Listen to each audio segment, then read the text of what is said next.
JoJo. All camp number 6 for you at Nebraska. Does it kind of feel like number 6? A little bit, yeah. You know what to expect. You understand the grind and everything that it asks of you, and the commitment that it takes. Early mornings, long nights. I'm excited for it, though.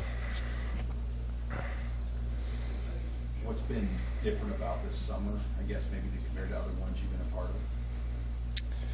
Yeah, I mean, for me personally, it's just it was the leadership aspect. It's the trying to get everyone on the same page, same mission, really trying to build a football team and everything that entails. So I love each and every guy in the locker room, and I'm really excited for us to all come together and hopefully get some wins this fall. I'm sure you'd be fired up about the next game or the opener, no matter who it was, but Big Ten West came right off the bat, week 0, national TV audience. Does that add a little spice to camp, I guess, knowing that's coming? I mean, yeah, the football season just adds spice to camp in general. The fact that it's Illinois, they're returning the most super seniors in the country. They're going to be a tough matchup. They're going to be ready, and so are we. So, we're just going to do the best of our ability, really focus on our guys and what's going on inside our locker room, and let everything else take care of itself. JoJo, with this being a veteran team, how do you expect the first day of fall camp to be different tomorrow as opposed to previous years? Clear expectations, having a standard and knowing what's being asked of us, from the walk-ons to the young guys to the seniors. We all have a role, and we all need to exceed in that role. Does that mean higher intensity or maybe a less tolerance of mistakes? How would you define maybe what's ahead? Yeah, I guess just clear intentions. Clear intentions.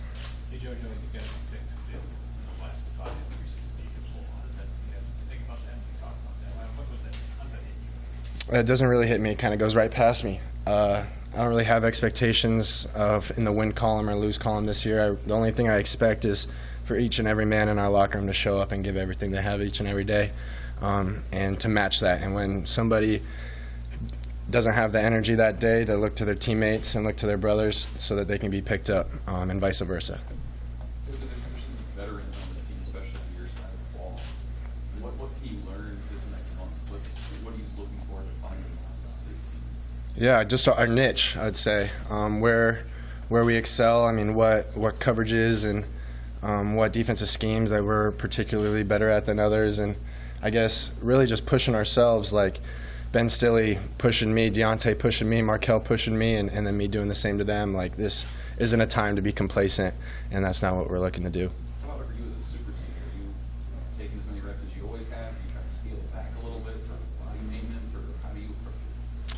Yeah, well, first and foremost, I have to do what's being asked of me, and if that's too much or too little, just having an open conversation with my coaches and just there being clear communication across the board and kind of come to a mutual understanding, agreement. I know it's been a while, but you were a part of that 2016 team that won 9 games. That's right. Senior class. Yeah. Senior class. What do you remember about that group of players that got you guys where you wanted to go, and what can you take from that now that you're seeing? Yeah, those men expected to win.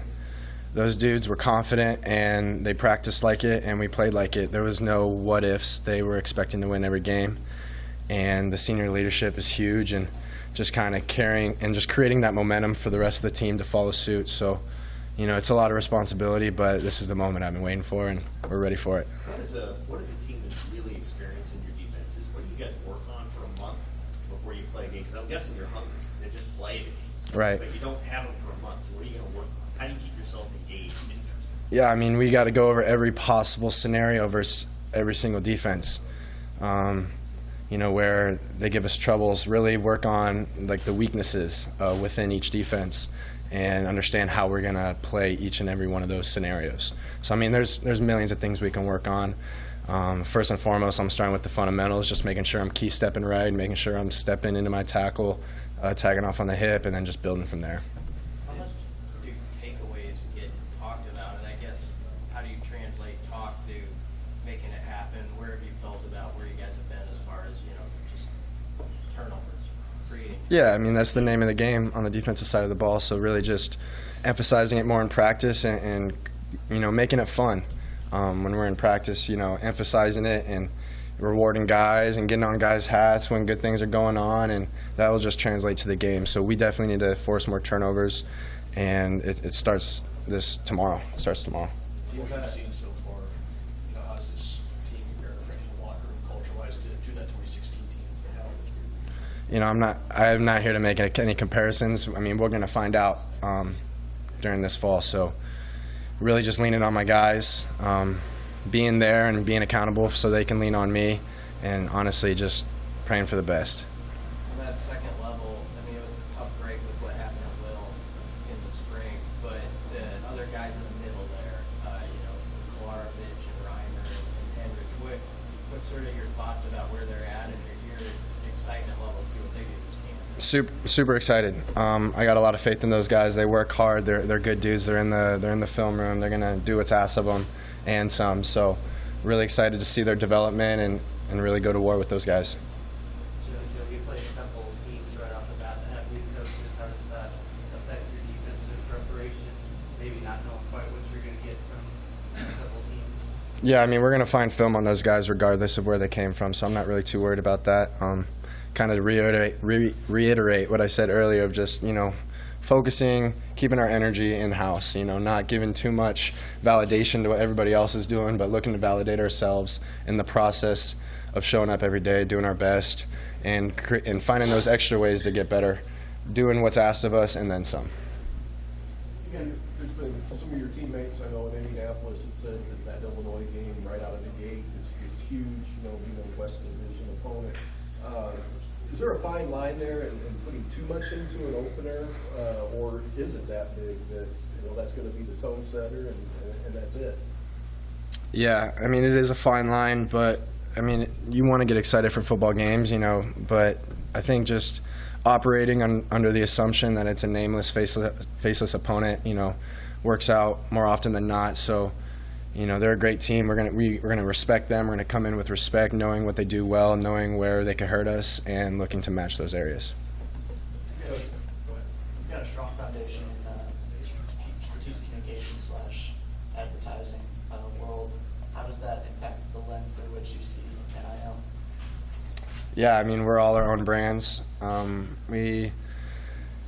We're all our own brands. You know, we have to market ourselves, and we are the brand, we are the product. So that asks a lot of, you know, 18-year-old kids.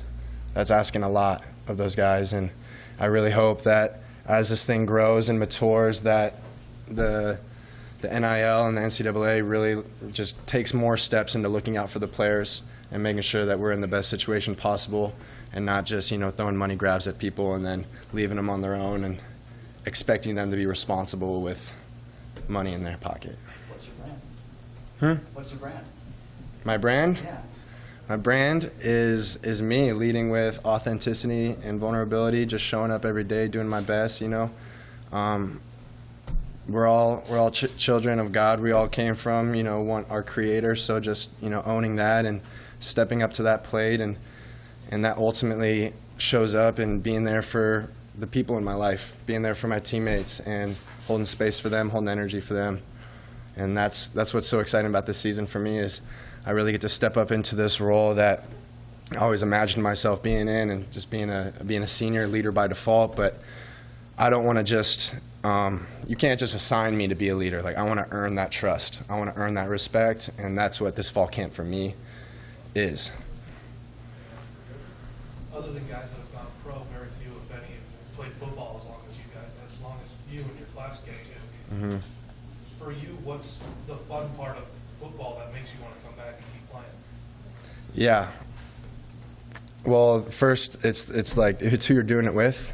It's the shared adversity with your teammates. Anybody who has played organized sports probably can relate to that. And then it's who you're playing for. It's all you guys being here right now, because you guys all care about Nebraska, and so do I, and so does everybody else in this building. So really just trying to represent the N well, and leave this place better than we found it in 2016. Great, thank you, Joe. Thanks, guys.